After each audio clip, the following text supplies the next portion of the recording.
Hey, yo, YouTube, what's going on? Welcome back to the Jonathan Hassinger Show. I, of course, am your host, John Hassinger, for this out-of-theater reaction to Asteroid City. Wes Anderson, starring all the famous people. Scarlett Johansson, Tom Hanks, Steve Carell, Bryan Cranston, what's her name? The Ancient One, Tilda Swinton, and on and on and on. Jeffrey Wright, Liev Schreiber, and on and on and on.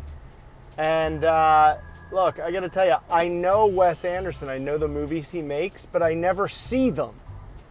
But I know that they all kind of look the same. Usually a lot of the same actors. But the crazy thing is, not only did I love this movie, but I need to go see everything he's made. I watched like the first 40 minutes of The French Dispatch, and I thought it was cool, but I got like pulled away from it, or my attention span like wasn't ready. And so I checked out. So, all right. I liked the movie. I enjoyed it a lot. I thought it was so unique. I've never really seen many movies do that. It was like a super throwback kind of play mixed into like this Hitchcock, like where there was like a narrator that would talk to the audience. Then it also would talk to us. Like there was all this crazy fourth wall breaking that at times I was like, well, wait a second, who is aware now and who isn't? So that was really interesting.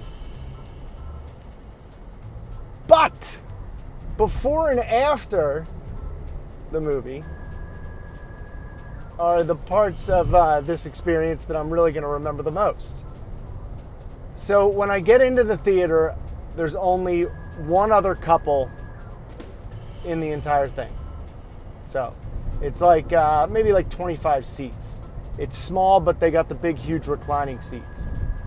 So I walk in, only one other couple. They're kind of in the middle. They're in like the sweet spot, the perfect seat. And so my seat, always far left field, foul pole. That's where I sit all the time. Back and to the left if you're facing the screen. If you're facing the seats, back into the upper right. So anyway, so I'm like, great. I love, when there's not a lot of people. 10 minutes into the movie, the main character, the guy whose name I just never remember, I'm going to get to him in a minute. Him and his 3 daughters and 1 son, they're having car trouble. They're driving through the desert, and they stop in Asteroid City at like a little garage to get, service done. And what's his name? The guy from Something About Mary, I'm drawing a blank on his name, Matt Dillon. He's the mechanic, he thinks he fixes it, and then all of a sudden the car just explodes. And it's weird because, they're on their way somewhere. I guess they're on their way to his father-in-law's house because his wife just passed away and he's got the ashes and he still hasn't told the kids. So he's like, yeah, I'm stuck here. I don't know what to do. So they get stuck there. Scarlett Johansson and her daughter, they get stuck there also. And then, so there's really like nothing to do other than it's Asteroid Day, ironically, luckily, where they go into like this place where an asteroid fell. They go into like the hole, the crater, where an asteroid fell, and they have this whole, festival, kind of just cheesy, stupid. There's nothing else to do here, so this is what we do. Asteroid Day.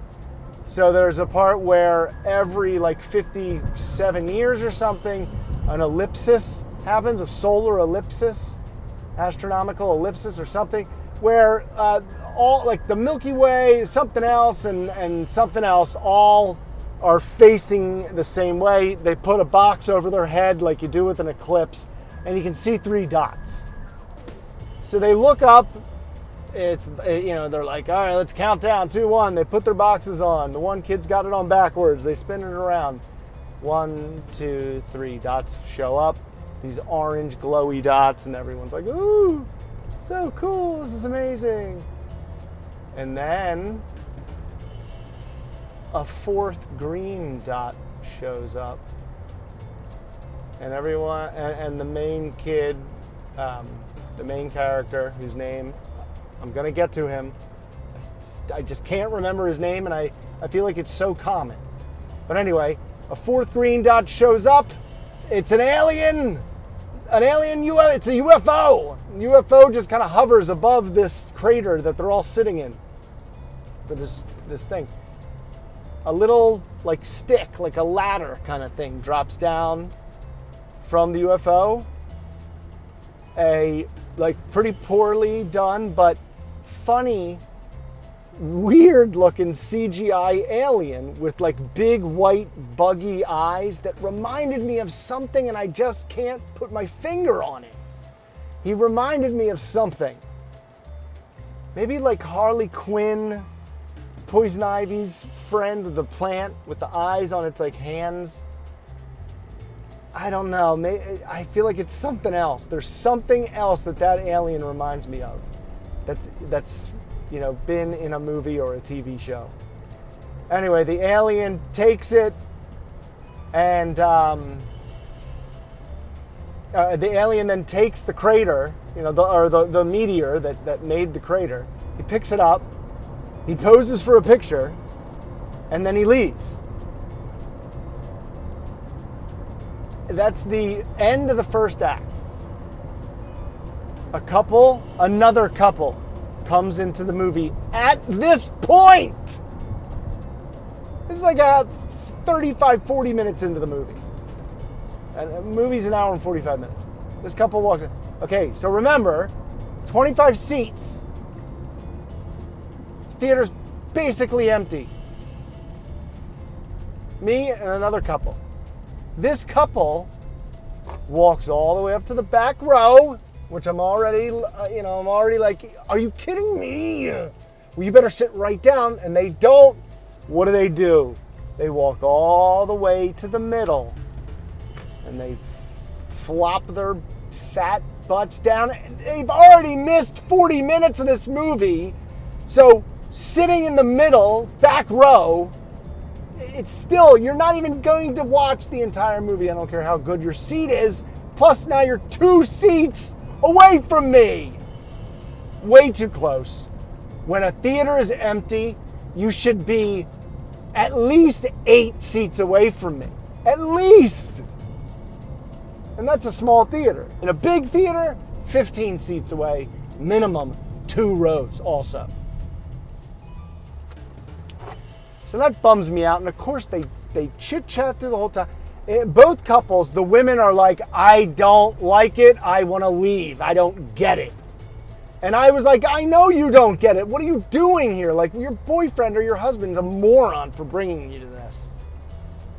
Should have taken them to see Flash or Spider-Man.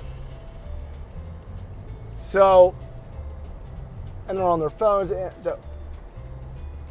So finally, the alien comes back. Oh no.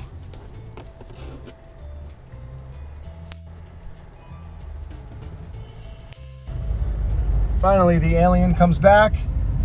He then drops off the meteor again. He puts it back. And he puts a stamp on it or something. Like they say it's been inventoried. And then he leaves. And then it does this weird fourth wall breaky thing again, where it's like Bryan Cranston comes up and he's talking, but then the main character, the guy who I can't remember his name, we're gonna get to him later. Him and Adrian Brody are having pep talk in this black and white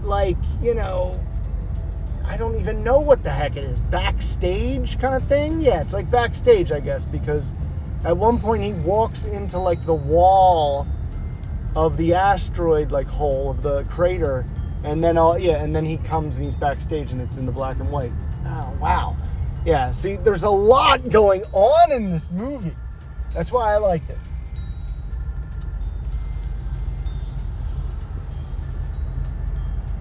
So then, the movie ends. Everybody leaves. The quarantine's lifted because they put a quarantine on the town after the alien. But then the alien, leaves the thing. So, and there's a romance between Scarlett Johansson and the main guy whose name I can never remember, who we're going to get to after I tell you this part. I'm walking out of the theater, and and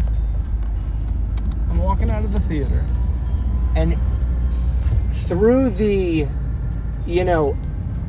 the exit, because this theater, this auditorium, or whatever you want to call it, the screen, was the entrance to, into it was right by an exit. And this guy came in through the exit. And I walked out right before he came in, so he's right behind me for like half a second to a second. I take like one step.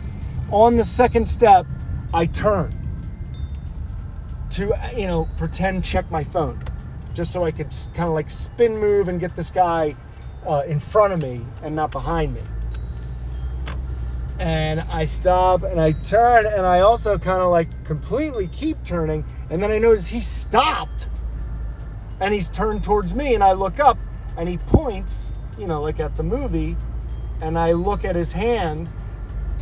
And I notice like a fob kind of thing that would probably someone who works there would have, but he didn't have any kind of like official shirt or Paragon garb on. He just had a regular black golf shirt and jeans. And this dude, he was shorter than me. He was probably about 5'8", big, huge brown beard. Short hair. White guy. But stereotypes. So I got a split second of, is this guy gonna shoot? But then immediately I feel like my optimism just smashes my realism before it can even do anything. My realism is like, oh no, this guy could be sneaking in to try to kill everyone. And immediately I was like, but I'm not gonna die. He's not gonna kill me. But for that step or step and a half when he was behind me, I was like, I can't die. There's no way he's coming to kill me. It looks like, he wants to go to a thing and blow everybody away. So I at least wanted to spin move and get the hell out of there before he did that. But he points at the movie and goes, what'd you think? And I was like, oh, new friend. I judged, I profiled, and it was probably just the manager, or whatever, because, after we're done talking about Wes Anderson, he says, thanks for coming out. And I was like, thank you. And he said, the best one is The Life Aquatic with some weird name guy. Zuzu or Susie? I don't know. But we talked about Wes Anderson, and I was like, I know his stuff, but I've never watched it. But that was really weird. It was really cool, but it was like a lot of fourth wall breaking and double fourth wall breaking. And at one point, they're in the main movie. It's so funny. They're acting, and and the camera pans left, and Bryan Cranston is standing there, and he looks over at her, and they look at him they're aware he's there, and he's like, oh, am I not in this? And then the camera pans back, and Scarlett Johansson and the other lady just continue the scene. I was really upset, and here's the only gripe that I have. This guy, the main character. Well, two gripes. The first one, this guy. I don't know his name. I've seen him in a billion things, and I just never connect with him ever. And I liked how that almost was kind of part of that character's story. It was like you're overdoing it or you're doing it right, but I did like him as this as this character. Like, for the first time ever, this guy was memorable and I enjoyed him, but it did take me to close to the end of the movie. I did like the pipe. I like how they talked about the pipe and the beard and the photography. And he's got so many extra things. There's so many, pieces to his character. But he's doing it well. So maybe that's what that guy needs. He just needs more decoration on his character, on the characters he plays. Scarlett Johansson was amazing. Bryan Cranston was amazing. Tom Hanks was awesome. And the kid who played Woodrow, he was amazing.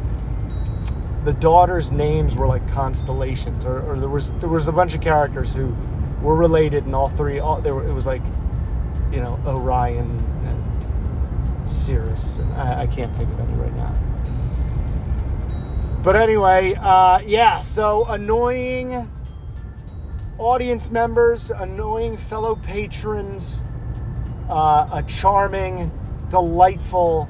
I will continue to only go to the Paragon of Delray Beach, Florida. An excellent employee. Hospitality. If you guys saw Asteroid City, let me know what you think. If you are not a film person and you are not in a good mood, like a really good mood, don't see this movie. This is the kind of movie made by a director who does not care who sees it. Okay, this is not a movie made for a giant audience. It isn't.